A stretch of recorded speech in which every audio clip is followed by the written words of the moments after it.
And little as I would want to see Donald Trump get elected, if I try to take the long-term view, it might be a better thing for American politics in general, for Biden to lose and to lose over this, and to realize that he has to take seriously the critical constituency, critical of his Middle East policy. It's been over 2 weeks since police raided Columbia University's Gaza Solidarity protests and encampments held by the students. So today we're speaking to Professor Bruce Robbins, humanities professor at Columbia University, to get a sense of where things stand today. And he joins us now from New York. Professor Bruce Robbins, thank you so much for coming on Real Talk. Thanks for having me. I just want to start off by asking you, with everything that's been going on at Columbia, what have you witnessed the past few weeks? What's the situation on campus now? Well, the situation on campus now is, first of all, the big central graduation ceremony was canceled. Yes. So that's what should be happening now. And I suppose people have different feelings about that. I, for one, am kind of glad that this has been disrupted. And the university has decided that it can't. I mean, the administration could have just held the graduation ceremony. It was afraid of various forms of disruption. From what I've seen, there have been some very, very effective disruptions of graduation ceremonies in various places. And that brings, publicity to the cause of the people of Gaza. I'm very glad to see it. But when you say you're glad, why do you say that? Just because it's been a kind of confession of the incompetence of the administration to deal with the situation. I think the administration has proved its incompetence. It's sort of a separate issue from the question of it taking sides against the encampments, against the protests. But what I told people in the encampment the last time I was there is that if the administration successfully alienated the entire faculty and a great deal of the student body, it would be kind of a win for the Palestinian cause. Because they would have tried, in other words, to act against the protests and, in fact, brought in the police and alienated everybody and proved their incompetence. It may be adolescent of me to get pleasure out of such things, but I have been so angry at them that seeing them kind of fail publicly like this is a bit of a satisfaction for me. And if we take it back the last few weeks, can you share with us what you've been seeing, what you've been witnessing on campus? Sure. April 17th, many of us watched the testimony of the president, President Shafiq, before the House of Representatives, which was embarrassing because she caved in front of the Republicans and basically refused to stand up for basic principles of how a university works, academic freedom and shared governance and transparency, and so on. And basically said, I vow to hunt down the terrible anti-Semitism that is all over the Columbia campus, and I will do everything in my power. Nothing will stop me from getting at the root of all this anti-Semitism. And while she was doing this, students set up an encampment literally the same day. It was planned, I think, very intelligently to take advantage of the fact that the eyes of the news media were on Columbia because of her testimony, and because previous presidents who had also testified before the same committee had embarrassed themselves and had ended up two of them resigned. Yeah, exactly. So the president clearly had staked out a position, first of all, completely exaggerating the issue of anti-Semitism on campus, not asking any questions about whether there is genuine anti-Semitism on campus, which I personally think is more or less non-existent. And I have lots to say about that as a Jew, among other things. Anyway, so she really kind of sold out many of us. Not surprising, given that one of her gestures, as I'm sure you know, after October 7th, was to suspend Jewish Voice for For Peace, peace. Yeah. along with Students for Justice in Palestine on campus. This, I have to say, was grotesque. I mean, I speak as a Jew here. Here is the president of my university telling me as a Jew that my behavior or the behavior of an organization that I strongly support, like Jewish Voice for Peace, is anti-Semitic. This is, you can't make this stuff up, right? It was so strange. Anyway, um, so many of us were very displeased with her behavior in front of Congress. And then we were much more displeased when within 24 hours she called in the police and had 120 protesters arrested.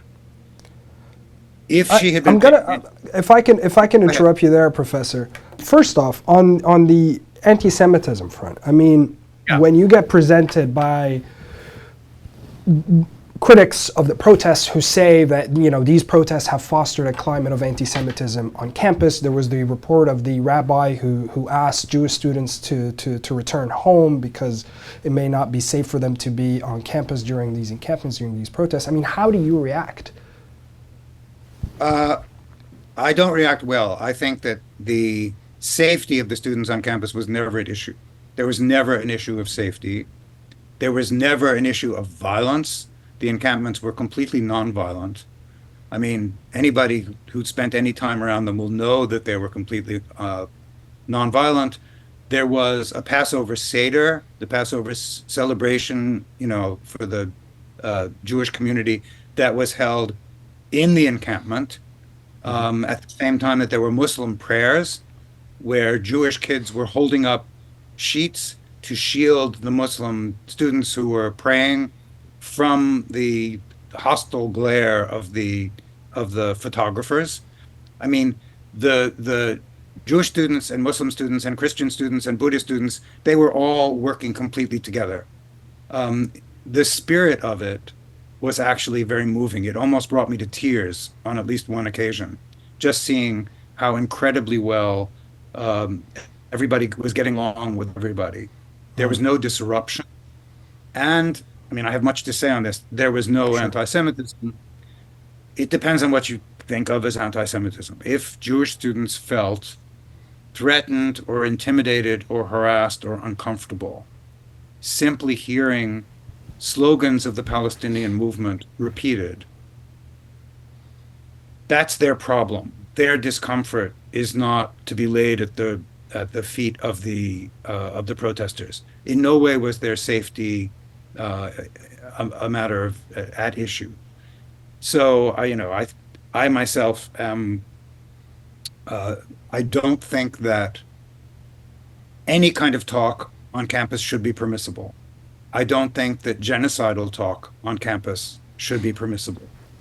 Uh, Outside campus, there constitutionally free speech is protected in the United States, and that includes, whether you agree with it or not, genocidal speech.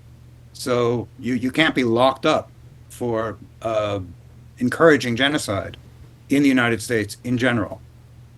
On university campuses, administrations have the right to create speech codes which make everybody feel safe. And I think that that's not wrong. The thing is, there hasn't been any genocidal talk on the Columbia campus. Well, Uh, one of the, I guess, the critics of the protests, who say that, who would claim that there has been genocidal speech happening on campus, one of the phrases that they would use as evidence is from the river to the sea. Now, as a Jewish faculty member, this strikes you as what? When you hear that phrase, how do you react? as a non-specialist, this is the sense that I make of it. First of all, nobody in the encampment is using that expression in a genocidal way, in a way that would suggest that the Jews should sort of be swept away into the Mediterranean. I'm pretty sure that in the past, uh, the phrase has meant different things to different people. It has been used by the Likud party in Israel to say that all of the land between the river and the sea should be Jewish. So there should be no Palestinians. I believe that the phrase has also been used in the past by certain Palestinians to say that all of the land from the river to the sea should be Palestinian, which a Jew could reasonably think means there's no room in this land for Jews. I haven't heard it used in that way for years and years and years. Uh, I swear, yeah, on my mother's life, that none of the people in the encampment has used it in that way. What I take it to mean, what I take it to have meant now for many years, is everybody from the river to the sea has to have equal rights. That you don't have a democracy if everybody, Jewish, Palestinian, whoever, doesn't have equal rights. So what that means is we must emancipate all of the land from the river to the sea and make sure that it is democratic space in which everybody has equal rights. But why do you think this viewpoint isn't more widespread?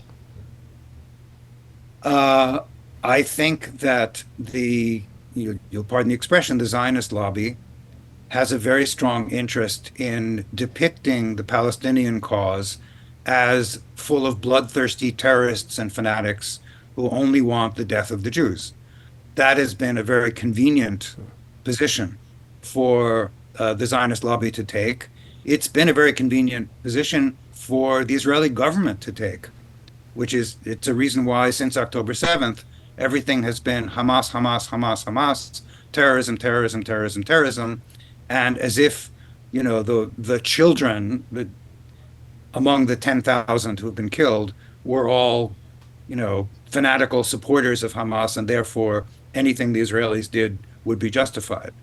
So I mean, again, the experts in the region, and I'm not one of them, would say that Netanyahu's government has supported Hamas because it's convenient to have Hamas in Gaza in the kind of position of authority that it's been in, because then so much can be blamed on Hamas and they don't really have to negotiate in good faith.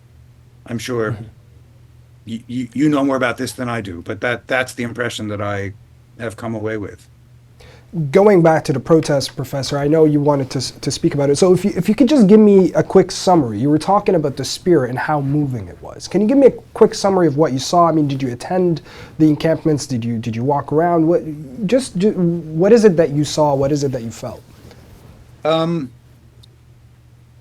First of all, this is not really a good answer to your question, but it is an answer to the kind of representation of the encampments that you get in the mainstream media in the States. Mm-hmm. The encampments were not disruptive. They were on a square of campus, which has no paths through it.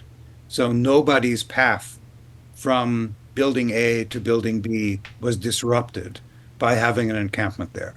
And I think this was chosen very deliberately. I mean, you could say that maybe they should have tried to be more disruptive. But they didn't. They had banners. They were exercising their right to free speech. They were making their position known. But they were actually not stopping the university from functioning in its ordinary day-to-day way. And the spirit in the banners, in the slogans, I don't remember exactly what I heard, but I never heard anything that even remotely seemed to threaten violence against anybody. It was, okay, we're speaking for justice and peace and justice. That's it. They were very, very peaceful. Even the chief of the police squad, who was in charge of clearing away the first encampment on April 18th, said, and that this was an extraordinary speech, and unfortunately it was not repeated by other speeches by police figures afterwards. There was nothing violent there. Nobody resisted. Nobody fought. I mean, in that sense, it was very, very different from 1968, which many people in Colombia have on their minds, when there really was some fighting. The spirit of it was very, very nonviolent. Just to finish the thought, although it's not exactly an answer to your Go ahead. question, the mayor of New York, for reasons, who's an ex-policeman, for reasons best known to himself, has pretended that there has been violent disruption in this and Outside has agitators as well. outside agitators. Now, it may be that, frankly, there were people outside the gates who were not Columbia students, who were saying other things. They were certainly making much more noise, but they were also outside the gates. So they were really not disrupting anything inside. In any case, the people in the police department, speaking for the police department, have pretended that there was much more agitation and much more kind of physical disruption than the evidence suggests. I mean, there's no video evidence of the kind of things that they're complaining about, but it does seem to us faculty members as if the orders came down from on high, from the mayor to the police. You are going to present this as you doing heroic work against violent agitators, and you get to be heroes, and the issues get to be defined in a certain way. We're very glad for every media outlet, I suppose, including yours, that doesn't fall for this. Well, let's talk about U.S. media for a second. I mean, you referenced it just a second ago. When you juxtapose everything you just said about the spirit of the protests with how they were framed and how they were covered by mainstream media in the U.S., I mean, there was very much a national panic, wasn't there? I mean, there was this media frenzy, hysteria almost. How have you seen the media coverage? Well, it's been very upsetting to me. Some of it clearly is just the power of the Israeli lobby, which is very, very powerful in media. I mean, I read the New York Times every day, and in the era of Donald Trump, you do need the New York Times to point out, obvious inaccuracies of fact that are filling the airwaves otherwise, because not just of Donald Trump, but also the Republicans who just parrot the absolutely absurd things that he says. So, I have not canceled my subscription to the New York Times, but the New York Times coverage, first of all, of Gaza since October 7th, but also of the campus protests, has been very, very disappointing. On the whole, they are ready to buy the administration line. And they've been very, very resistant on the subject of divestment. And something has to be said about divestment. I suspect, I mean, we have people who are delving almost as if we were investigative journalists into connections between Columbia University and Wall Street. And I think those people are, and some of them are actually connected to companies that are making a profit from the Israeli occupation and from the Israeli military, but not all of them. I think that they are threatened by the idea of transparency and moral scrutiny applied to the investments of the endowment of American universities, if it starts with transparency and moral scrutiny brought to the endowments, the investments of American universities, how far will it go? There is a system that is based on keeping that stuff in the darkness. And I think that one of the reasons why they have struck back so strongly against the proposal of divestment is they really don't want light shined on where the money is going and what sorts of nefarious activities the money is supporting. It's clear from history that divestment is not, in fact, going to deal a death blow to any university or indeed to any institution. In the 1980s, there were demonstrations at Columbia in favor of divestment from South Africa, which was a Mm. white supremacist state. And the university, of course, resisted and resisted and resisted, and then finally gave in, and they divested. And a few years later, there was no more, apartheid in South Africa. The white supremacist state had disappeared. And for better or for worse, the world kind of went on as it had gone on before. Um, Do you think it's so it's likely that they would divest in this context with Israel, from Israel?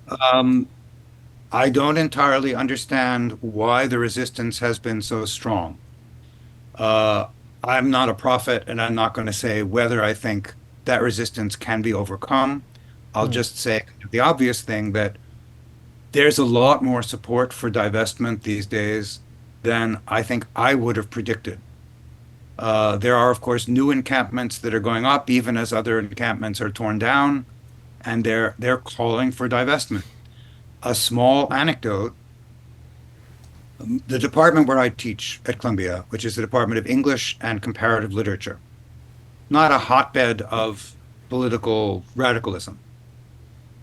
We had a meeting about what to do about all this, and at that meeting, a the director of undergraduate studies said that she had been presented with a petition of 92 of our undergraduate majors, that is, students concentrating in English and comparative literature.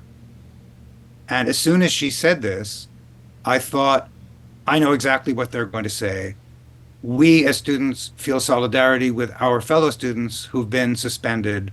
We're asking for support from the faculty members for against the suspensions, to try to get the suspensions revoked. Well, that isn't what they were asking. I mean, not that they were against that, but what they were asking was for the faculty of the Department of English and Comparative Literature to think seriously about divestment from Israel. These are very young people, a lot of them without a lot of political education, and they certainly haven't been indoctrinated by their professors, many of whom I think probably wouldn't want divestment from Israel. But the young people have been watching all those images from Gaza on their social media, Right. and they have drawn conclusions from those things, and they But want to do something. yeah, even on that point, Professor. I mean, there's been a lot of dismissiveness of the students. I mean, just on the social media front, for example. I mean, Anthony Blinken just a few days ago, he was saying that the problem with social media, and I'm paraphrasing here, is that there's a lot of emotion, but there's no context. Right? These kids are seeing the students. I mean, and they're seeing the images of death and destruction, but they're not seeing really the historical context or the facts behind it.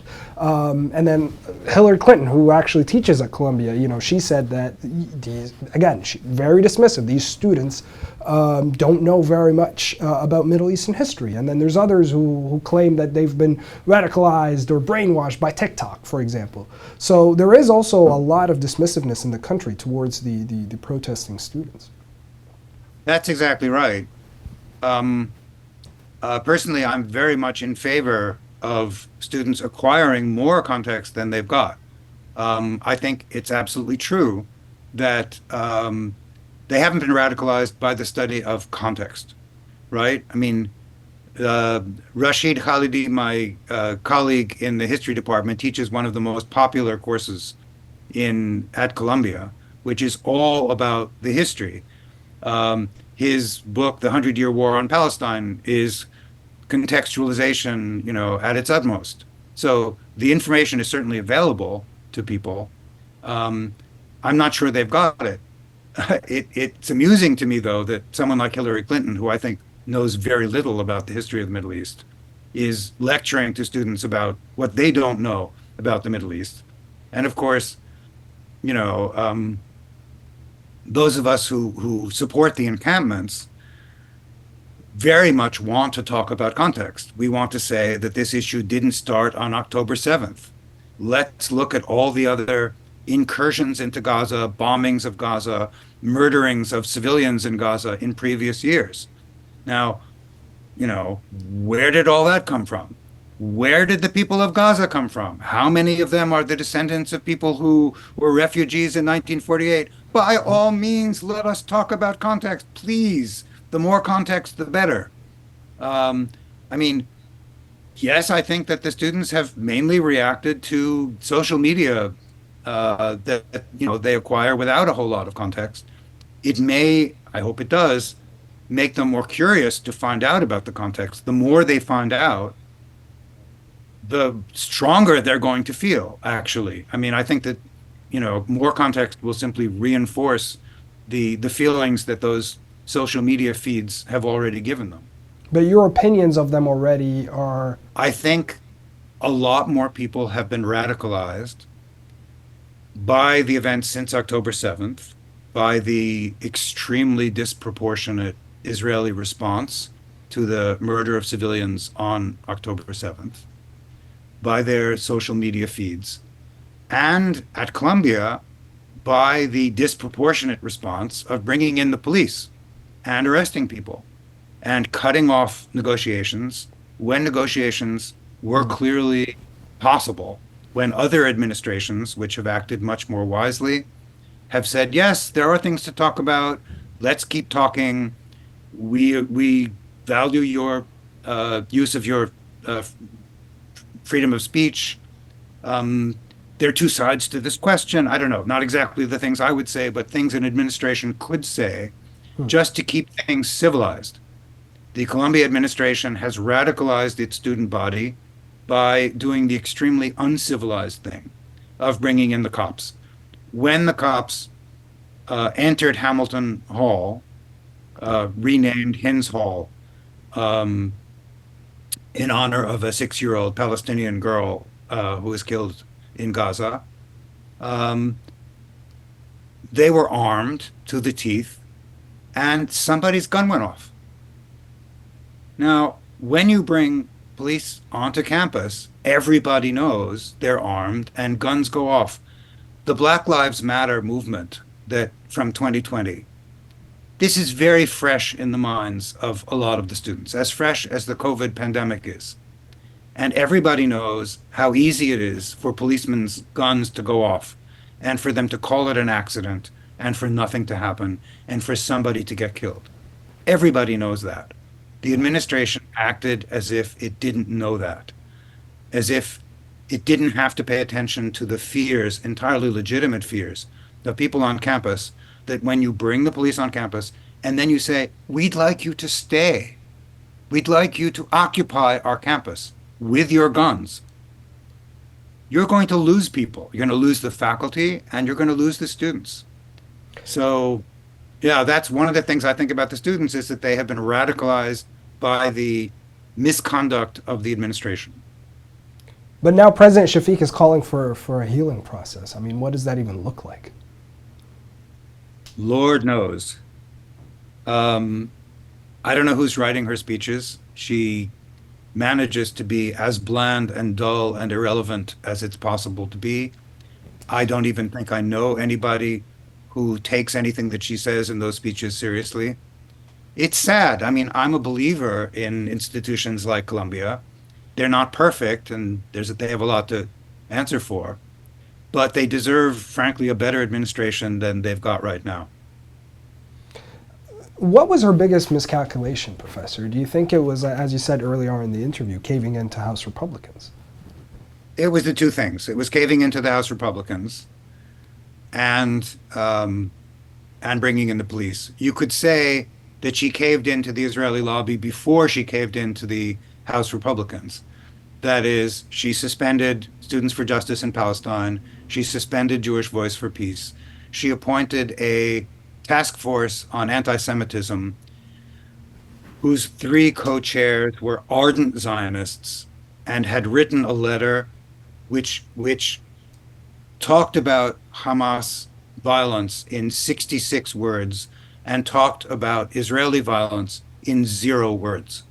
And they also didn't define anti-Semitism, correct? And they didn't define anti-Semitism. And I actually, in my naivete, tried to get in touch. I did get in touch with one of the co-chairs, the former head of the journalism school, and we had a coffee, and I said, you know, you don't have a definition of anti-Semitism. It is kind of funny to have a task force on anti-Semitism and not be able to say what anti-Semitism is. And he said, well, there are lots of task forces out there at other places, and they also don't have definitions of anti-Semitism. So I said, I hadn't thought about this before, but I was trying to think of what to say. Okay, maybe you don't need a definition of anti-Semitism. All you need to say is that we are not going to treat criticism of the Israeli military and of the Israeli government as if it were anti-Semitic. We're going to make a distinction between criticism of Israel. It's a really simple point. I say that's not a definition. It's just a decision, a negative decision not to accept a definition, which does identify. And he said, well, I don't know, I might think about that. Of course, he didn't think about it at all, because that would be giving in on the crucial point. They just want to be able to say anything that's critical of Israel that makes any Jewish kids feel uncomfortable is going to be anti-Semitic. And that's just for the administration to create a task force on anti-Semitism like that, and then kind of forget about Islamophobia and all the threats to Arab students, Palestinian students, Muslim students, as if this were really a secondary or tertiary matter, for symmetry, but not because it's real. Yeah, this was a serious mistake. I mean, I think a lot of people on campus lost their confidence in the administration at that point. And there is right now, as you may know, a vote of no confidence that is going forward. We don't know the result of it yet. But just for there to be a resolution of no confidence on the part of the Faculty of Arts and Sciences in the president is quite a revolutionary thing. Faculty members don't like to have to think about resolutions like that. It shows how far the administration has fallen in the estimation of its core faculty. If we take a step back, Professor, and just look at things through a wider lens here, I mean, these protests have highlighted a generational divide within the United States. Do you think it will affect U.S.-Israel relations long term? Well, I hope so. I mean, the fact that there's been so much bipartisan support for Israel over the years is an embarrassment to me. Because as I said before, and as you know, military violence against Palestinians and Palestinian civilians in particular didn't start in October of 2023. It's been going on and on and on and on. And the U.S. has given diplomatic and military support to all this, 2,000-pound bombs and so on and so forth.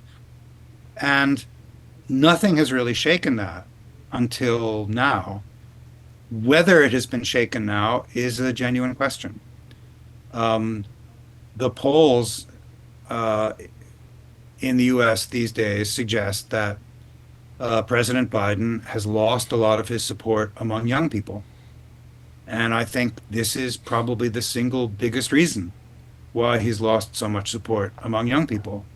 It's been really disheartening for them to watch the violence and to see the very, very mild reproaches at best that the Biden administration has offered to the Netanyahu administration.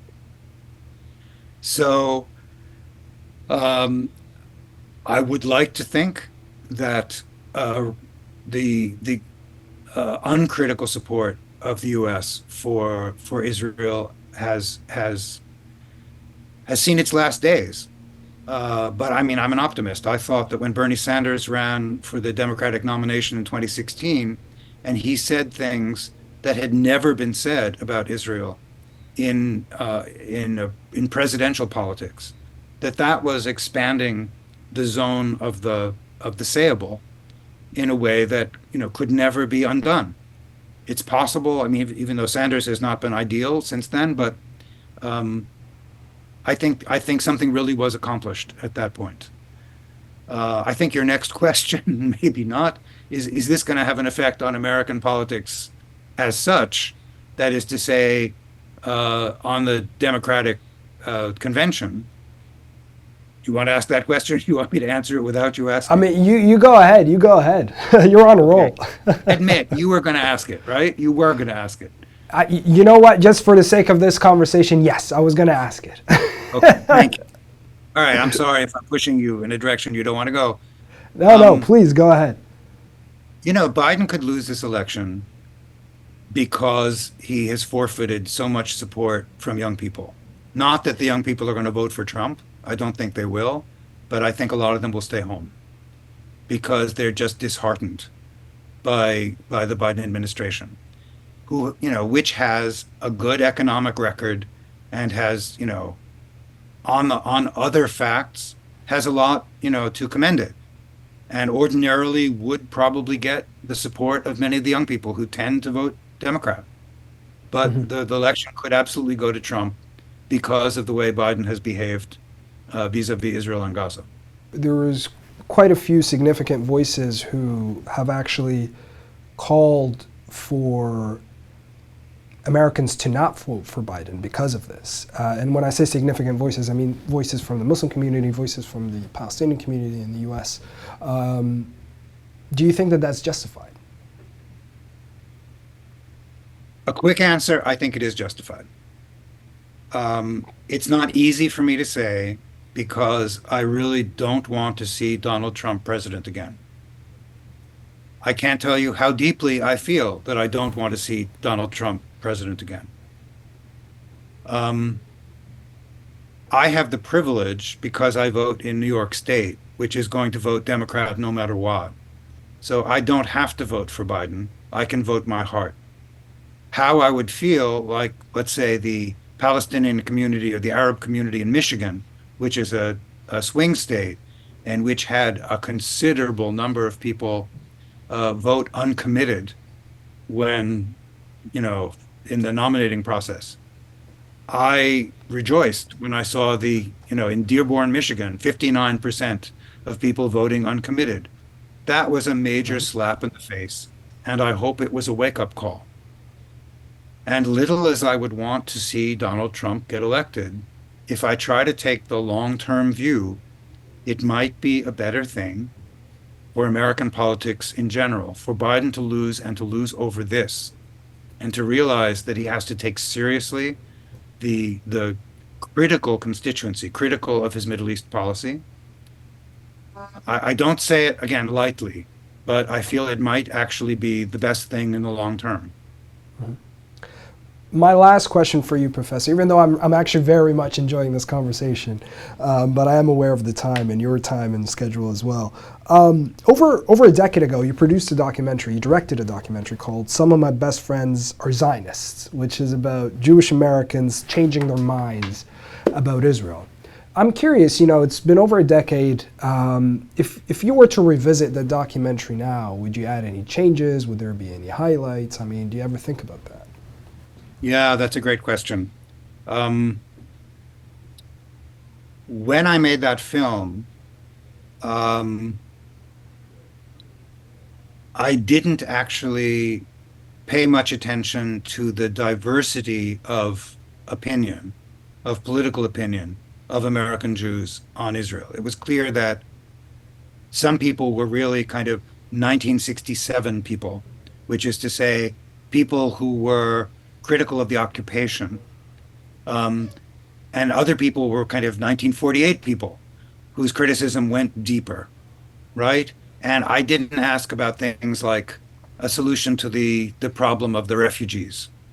Um, I think things have moved on now, and if I were to make a film again, I really don't think I will, but I don't think it would be possible to ignore that kind of difference of opinion and the real political issues that are facing some kind of just solution to the Palestinian problem, what Palestinian emancipation would mean.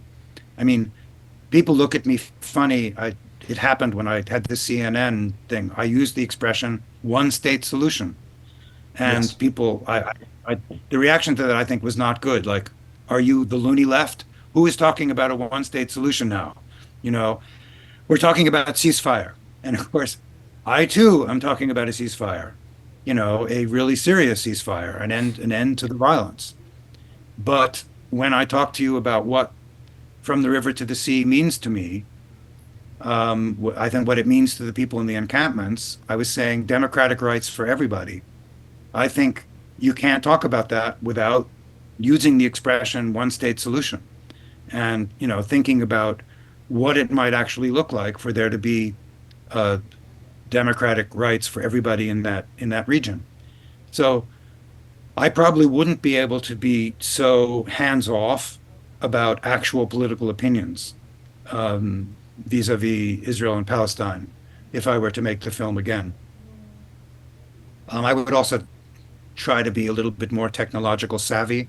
I might ask somebody like you who actually knows about media to help me because it was pretty amateurish, and I'm not proud of it. It had no visual qualities at all. It had no B-roll. It was just. It had very strong sound bites, though. It had very strong sound bites. Yeah. I appreciate that. Thank you. It's good to hear. Listen, Professor Robbins, thank you so much. I truly appreciate you taking the time to speak to us, and I really look forward to our next conversation. I hope we can catch up again soon. Okay, I'd love that. Thanks very much. It was a Thank pleasure. you, Professor. Thank you. All right. Care.